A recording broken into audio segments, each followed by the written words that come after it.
ಇದು ಬೇಸಿಗೆಗಾಲನ ಮಳೆಗಾಲನ ಒಂದು ಅರ್ಥ ಆಗ್ತಾ ಇಲ್ಲಪ್ಪ.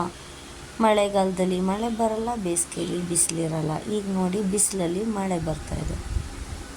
ಹಾಯ್ ಆಲ್, ನನ್ನ ಹಸ್ಬೆಂಡು ಮಳೆಯಲ್ಲಿ ನೆನ್ಕೊಂಬಂದಿದ್ರೆ ಬಿಸಿ ಬಿಸಿಯಾಗಿ ಏನಾದರೂ ಬೋಂಡ ಮಾಡಮ್ಮ ಅಂತ ಅಂದ್ರೆ, ಅದಕ್ಕೆ ನಾನು ಮುಸ್ಸೊಪ್ಪಿನ ಸಾಂಬಾರು ಮಾಡಿ ಮಿಕ್ಸ್ ಸೊಪ್ಪಿಂದು ಬೋಂಡ ಮಾಡೋಣ ಅಂತ ಮಾಡ್ತಾಯಿದ್ದೀನಿ.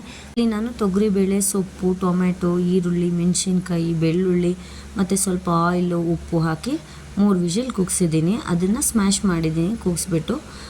ಆದಮೇಲೆ ಅದಕ್ಕೆ ಒಗ್ಗರಣೆ ಕೊಡೋಣ ಅಂತ ಹೇಳಿಬಿಟ್ಟು ಸಾಸಿವೆ, ಎಣ್ಣೆ, ಕರ್ಬೇವಿನ ಸೊಪ್ಪು ಹಾಕಿ ಸ್ಮ್ಯಾಶ್ ಮಾಡಿಟ್ಟಿರೋದಕ್ಕೆ ಒಗ್ಗರಣೆ ಹಾಕಿದ್ದೀನಿ.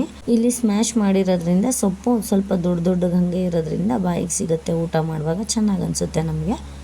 ಲಾಸ್ಟಿಗೆ ಕೊತ್ತಂಬರಿ ಸೊಪ್ಪು ಹಾಕಿ ಒಂದು ಕುದಿ ಕುದಿಸಿ ತೆಗೆದಿಟ್ಟೆ.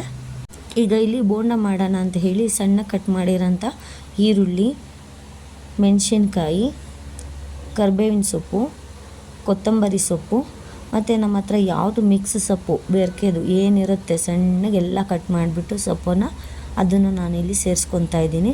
ಇಲ್ಲಿ ನಾನು ದಂಟು, ಪಾಲಕು, ಮೆಂತ್ಯ, ಅರಿವೆ ಮತ್ತು ಚಕೋತ ಸೊಪ್ಪು, ಅರಿವೆ ಸೊಪ್ಪು, ಸಬ್ಸಿಗೆ ಸೊಪ್ಪು ಎಲ್ಲ ಸಣ್ಣ ಕಟ್ ಮಾಡಿ ಹಾಕ್ಕೊಂಡಿದ್ದೀನಿ. ಅದಕ್ಕೆ 1 ಸ್ಪೂನು ಆಯಿಲ್ ಹಾಕ್ತಾಯಿದ್ದೀನಿ ಮತ್ತು ರುಚಿಗೆ ತಕ್ಕಷ್ಟು ಉಪ್ಪು ಹಾಕ್ಕೊತೀನಿ. ಈಗ ನಾನು 1 ಚಿಟಿಕೆಯಷ್ಟು ಸೋಡಾ, ಜೀರಿಗೆ ಒಂದು ಸ್ವಲ್ಪ ಮತ್ತು ಸಣ್ಣ ರವೆ ಅಥವಾ ಚಿರೋಟಿ ರವೆ ನಿಮ್ಗೆ ಯಾವುದಿರುತ್ತೆ ಅದು ತೊಗೊಳ್ಳಿ, ಒಂದು ಸ್ವಲ್ಪ ಕ್ರಿಸ್ಪಿಯಾಗಿ ಬರಲಿ ಅಂತ ಹೇಳಿಬಿಟ್ಟು.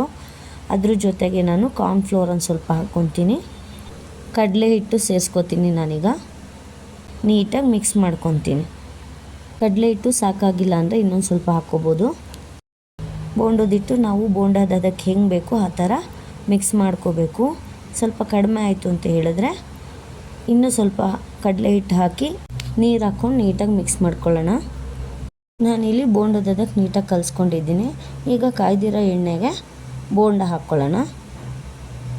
ಸಣ್ಣಗೆ ಬೇಕಾದ್ರೆ ಸಣ್ಣಗೆ, ದಪ್ಪಗೆ ಬೇಕಾದ್ರೆ ದಪ್ಪಕ್ಕೆ ಹಾಕಿ ನೀಟಾಗಿ ಬೇಯಿಸ್ಬೇಕು.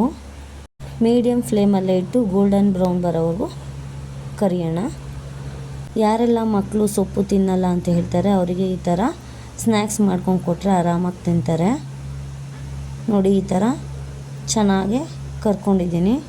ನೋಡಿ ಎಷ್ಟು ಚೆನ್ನಾಗಿ ಕಾಣ್ತಾ ಇದೆ. ತಿಂದರೆ ಮಾತ್ರ ಸೂಪರಾಗಿರುತ್ತೆ ಟೇಸ್ಟು. ಇಲ್ಲಿ ನಾನು ಸೊಪ್ಪಿನ ಸಾಂಬಾರಿಗೆ ಬೋಂಡ ಮಾಡಿರೋದ್ರಿಂದ ತುಂಬ ಟೇಸ್ಟಿಯಾಗಿತ್ತು. ಮೊಸೊಪ್ಪಿನ ಸಾರು, ಮಿಕ್ಸ್ ಸೊಪ್ಪಿಂದು ಬೋಂಡ, ಜೊತೆಯಲ್ಲಿ ಮಾವಿನ ಹಣ್ಣು ಹಾಕ್ಕೊಂಡು ತಿಂತಾಯಿದ್ರು. ಸೂಪರಾಗಿತ್ತು. ಯಾರೆಲ್ಲ ನನ್ನ ಚಾನಲ್ಗೆ ಸಬ್ಸ್ಕ್ರೈಬ್ ಆಗಿಲ್ಲ ಪ್ಲೀಸ್ ಸಬ್ಸ್ಕ್ರೈಬ್ ಮಾಡಿ, ಫಾಲೋ ಮಾಡಿ, ಲೈಕ್ ಮಾಡಿ, ಶೇರ್ ಮಾಡಿ. Thank you.